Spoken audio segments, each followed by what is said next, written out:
নমস্কাৰ বন্ধুসকল, এছএমএছ ভাৰ্চনৰ সকলোকে স্বাগতম জনাইছোঁ। আজিৰ টপিকটো হৈছে ভাৰতীয় পদ্ধতি আৰু আন্তৰ্জাতিক পদ্ধতি।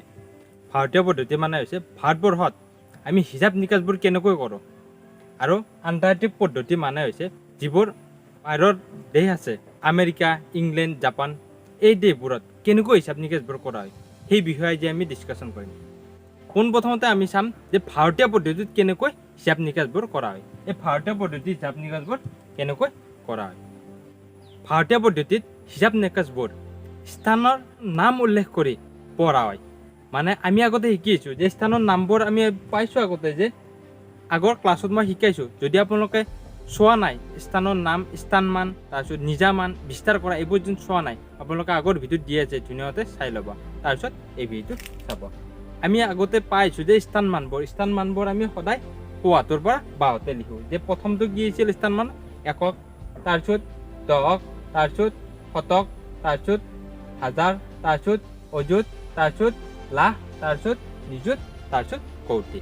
এনেকৈ আমি এই স্থান নামবোৰ পঢ়া হয়। এই স্থান নামবোৰ উল্লেখ কৰি আমি নহয় কি ভাৰতীয় পদ্ধতিত হিচাপ নিকাচবোৰ কৰা হয়।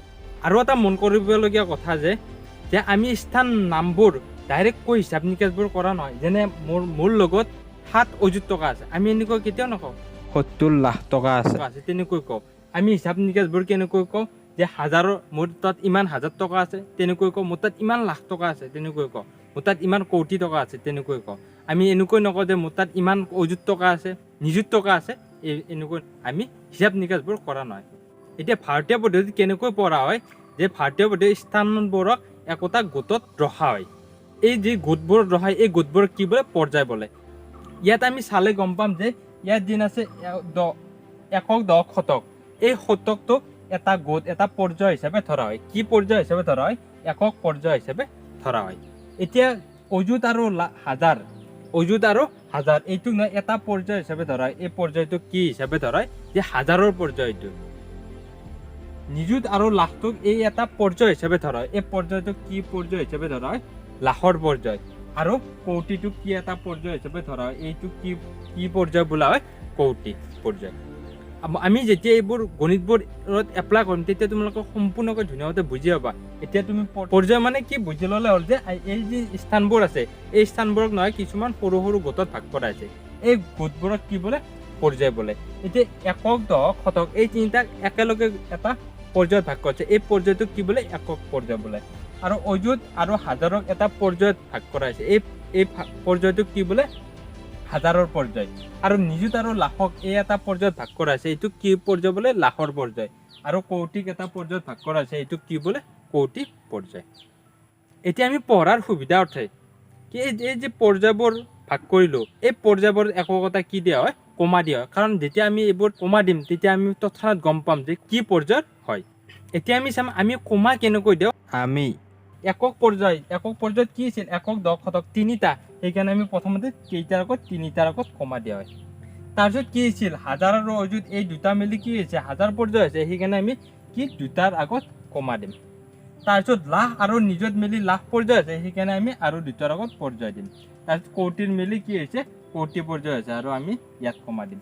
মানে আমি কমা কেনেকৈ দিওঁ ভাৰতীয় পদ্ধতিত? প্ৰথমতে তিনিটাৰ আগত, তাৰপিছত দুটা আগত কমা দিয়া হয়। প্ৰথম তিনিটাৰ আগত এই পৰ্যায়টোৰ নাম কি পৰ্যায় হ'ব? একক পৰ্যায়। দ্বিতীয় দুটাৰ আগত যেন কমা দিওঁ, তাৰপিছত এইটো পৰ্যায়ৰ কি নাম হ'ব? হাজাৰ পৰ্যায়। আৰু তাৰপিছত যেন আমি দুটাৰ আগত কমা দিওঁ, এইটো কি পৰ্যায় হ'ব?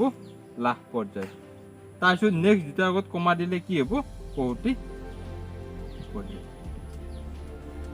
এইখিনি হয়তো আপোনালোকে নিশ্চয় বুজি পাইছে। যেতিয়া আমি গণিতবোৰ উদাহৰণ দি কৰিম তেতিয়া তোমালোকে গম পাবা যে ক'ত কমা দিব লাগে, কিয় দিব লাগে, সম্পূৰ্ণকৈ আপোনালোকে বুজি পাব। ভিডিঅ'টো সম্পূৰ্ণকৈ চাবা, তেতিয়া সকলোখিনি তোমালোকে বুজি পাবা। এতিয়া আমি উদাহৰণ চাম। এটা দিছে যে 74926 সংখ্যাটো। এই সংখ্যাটো আমি কেনেকৈ মতা হয় সেইটো আমি এতিয়া চাম। আমি এতিয়া পোনপ্ৰথমতে চাব লাগিব এইটো কি পদ্ধতিত লিখিব দিছে, ভাৰতীয় নে আন্তৰ্জাতিক পদ্ধতিত। আমি যিহেতু ভাৰতীয় পদ্ধতিত শিকি আছোঁ, সেইকাৰণে প্ৰথমতে আমি কি ক'ম? এইটো ভাৰতীয় পদ্ধতিত লিখিম। আমি ভাৰতীয় পদ্ধতিত কেনেকৈ লিখিম যে এই সংখ্যাটো কি ভাৰতীয় পদ্ধতিত লিখিব দিছে। আমি 74926 এই সংখ্যাটো ভাৰতীয় পদ্ধতিত লিখিব দিছে। কেনেকৈ লিখিম? আমি প্ৰথমতে কেনেকৈ পৰ্যায়ত কমা দিব লাগে আমি জানো। কেনেকৈ পৰ্যায়লৈ প্ৰথমতে কেইটাৰ আগত কমা দিব লাগে? 3টা। তাৰপিছত 1 2 3টাৰ আগত কমা দিলোঁ। তাৰপিছত 2টাৰ আগত 1 2 ইয়াৰ আগত দিব লাগিব, কাৰণ ইয়াৰ আগত যিহেতু নাই নিদিলেও হ'ব। এতিয়া আমি এইটো কেনেকৈ লিখিম যে কি আছে? এইটো প্ৰথমটোত একক, এইটো কি আছিল? একক পৰ্যায়। এইটো কি আছিল? একক পৰ্যায়। এইটো কি পৰ্যায় আছিল? 1000 পৰ্যায়। এইটো সেকেন্ড আছিল। কি লিখিম? এইটো কি 74 কি পৰ্যায়ত আছে? আমি পৰ্যায়টো লিখি দিম। 74 1000 পৰ্যায়ত আছে। কিমান? 926। একক পৰ্যায় একে, সেইকাৰণে 926। যদি আমি ডাইৰেক্ট লিখিব পাৰো 74000 926 এনেকৈ লিখিব পাৰো। আমি ডাইৰেক্ট সম্পূৰ্ণকৈ আখৰেৰে লিখিব পাৰো। নিশ্চয় বুজি পাইছে কেনেকৈ ভাৰতীয় পদ্ধতিত লিখা হয়। ভাৰতীয় পদ্ধতিত লিখিবলৈ মনত ৰাখিবা যে আমি কমা কেনেকৈ দিওঁ। প্ৰথমতে 3টাৰ আগত দিওঁ, তাৰপিছত 2টা, তাৰপিছত 2টাৰ আগত কমা দিওঁ। এইটো মনত ৰাখিলে তুমি যি কুৱেশ্যন হওক সকলোবোৰ কৰিব পাৰিবা। এতিয়া আমি নেক্সট কুৱেশ্যন চাম। এতিয়া নেক্সট কুৱেশ্যন আছে 543896 সংখ্যাটো ভাৰতীয় পদ্ধতিত কি কৰিব দিছে? আখৰেৰে লিখিব দিছে। মানে এই সংখ্যাটো কি আখৰেৰে লিখিব দিছে, আমি কেনেকৈ পঢ়ো সেইটো লিখিব দিছে। আমি কেনেকৈ লিখিম? আমি প্ৰথমতে সংখ্যাটো লিখি ল'ম 38796। এই সংখ্যাটো লিখি ল'লো। কি পদ্ধতিত? ভাৰতীয় পদ্ধতিত আমি জানো কেইটাৰ আগত প্ৰথমতে কমা দিওঁ? 3টাৰ আগত। এইটো একক, তাৰপিছত 2টাৰ আগত। এইটো কি 1000, তাৰপিছত 2টাৰ আগত। যিহেতু ইয়াত বেলেগ আগত নাই সেইকাৰণে নিদিলেও হ'ব। তাৰপিছত আমি কি পালো? এইটো একক পৰ্যায়, এইটো 1000 পৰ্যায়, এইটো কিমানো? লাখ পৰ্যায়। ইয়াতে কি হ'ব? যিটো এইটো লাখ পৰ্যায় কি হ'ব? 54 কি হ'ব? লাখ। 54 লাখ। 38 কি হ'ব? এইটো কিহৰ পৰ্যায়? 1000 পৰ্যায়। 38000। তাৰপিছত 796 এককটো এককে। এতিয়া আমি একদিন সম্পূৰ্ণকৈ লিখিব লাগে যে এইবোৰো সম্পূৰ্ণকৈ আখৰেৰে লিখিব লাগে। 54 লাখ 38000 796 এনেকৈ সম্পূৰ্ণকৈ লিখিব পাৰি যে 54 লাখ 38000 796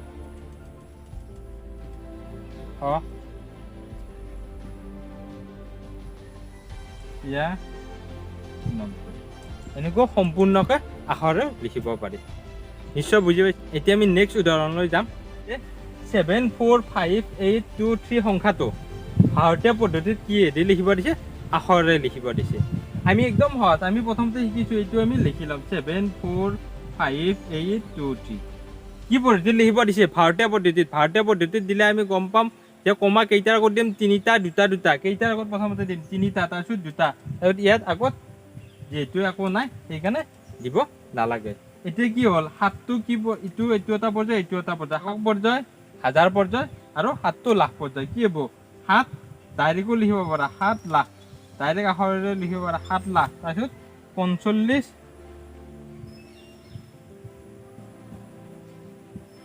45 কিমান? 1000।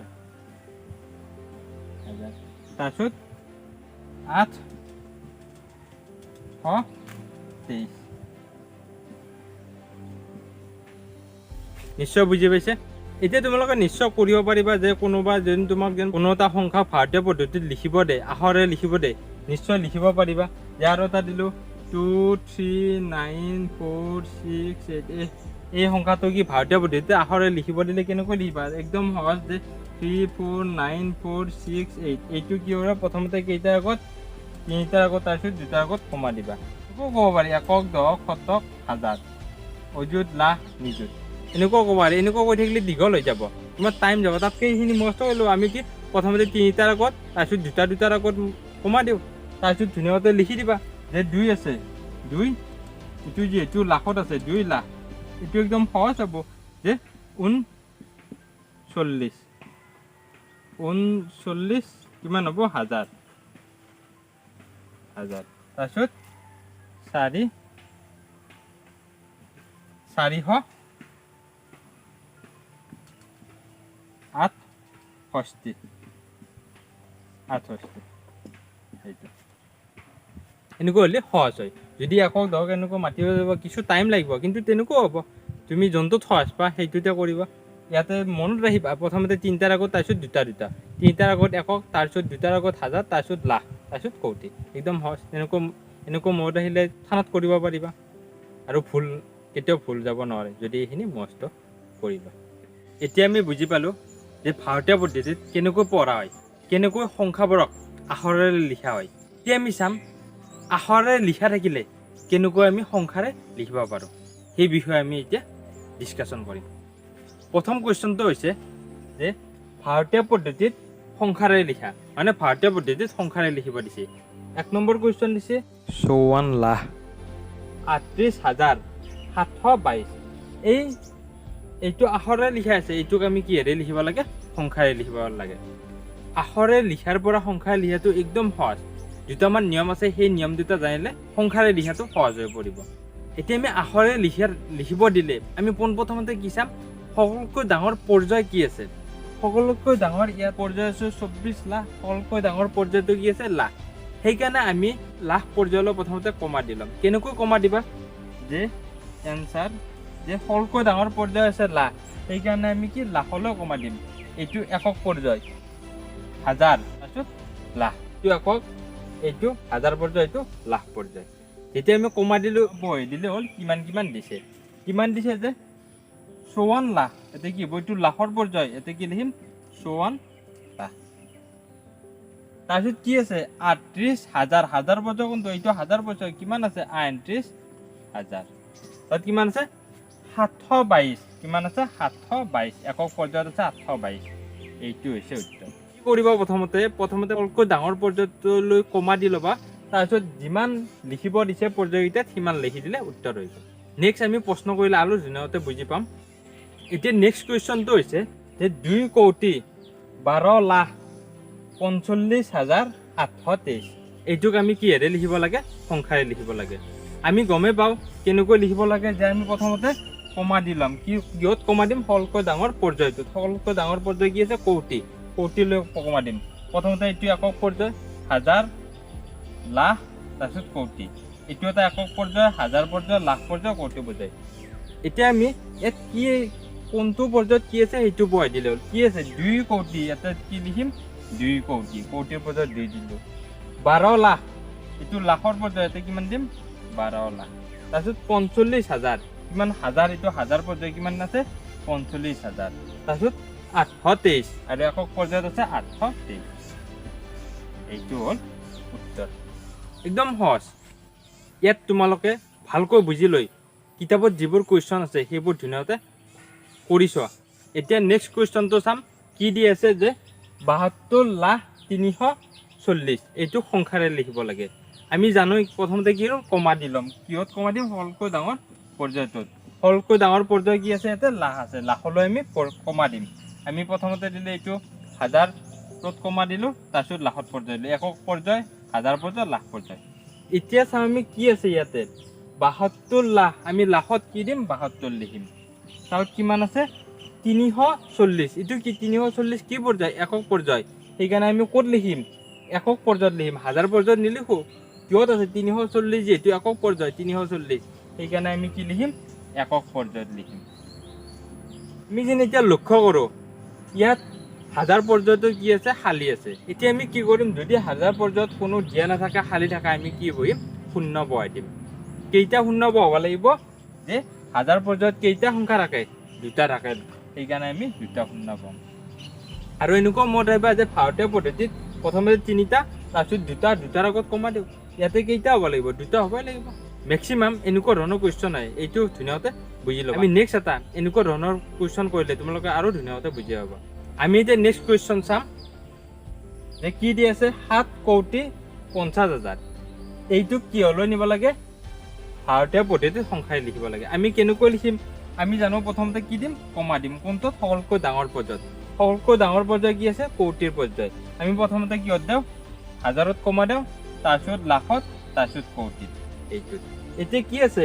7 কোটি আমি কোটিৰ ইটো পৰ্যায় আছে এতিয়া কি লিম 7 কোটি তাৰপিছত কি আছে 50,000 এতিয়া হাজাৰত কোনটো আছে 1000 ইটো 1000 পৰ্যায় আমি কি লিম ইয়াত 50,000 লিখিম আৰু বাকি কিবা দিছে নেকি বাকি একো দিয়া নাই যদি একো দিয়া নাই আমি কি কৰিম বাকি ইটাত শূন্য লিখিম ইটো যেহেতু ভাৰতীয় পদ্ধতি আমি প্ৰথমতে কেইটা আগত কমা দিওঁ 3টা সেইকাৰণে এককত কেইটা শূন্য হ'ব 3টা শূন্য হ'ব 3টা হ'ল তাৰপিছত 2টা তাৰপিছত নহয় আমি লাখত কেইটাৰ আগত দিওঁ 2টাৰ আগত দিওঁ কমা দিওঁ সেইকাৰণে 2টা শূন্য হ'ব মানে কি ভাৰতীয় পদ্ধতি 3টাৰ আগত 2টাৰ আগত কমা দিছোঁ মানে এইটো কি আছে ঠিকেই হৈছে উত্তৰ আপোনালোকে হয়তো নিশ্চয় বুজি পাইছে যে ভাৰতীয় পদ্ধতিত কেনেকৈ পঢ়া হয় কেনেকৈ সংখ্যাবোৰক আখৰলৈ লিখা হয় যে আখৰৰ পৰা কেনেকৈ সংখ্যালৈ লিখা হয় তোমালোকে হয়তো নিশ্চয় বুজি পাইছে এতিয়া আমি নেক্সট ক্লাছত চাম যে আন্তৰ্জাতিক পদ্ধতিত কেনেকৈ পঢ়া হয় কেনেকৈ আখৰে লিখা হয় কেনেকৈ সংখ্যাৰে লিখা হয় এই বিষয়ে ডিছকাশ্যন কৰিম যদি ভিডিঅ'টো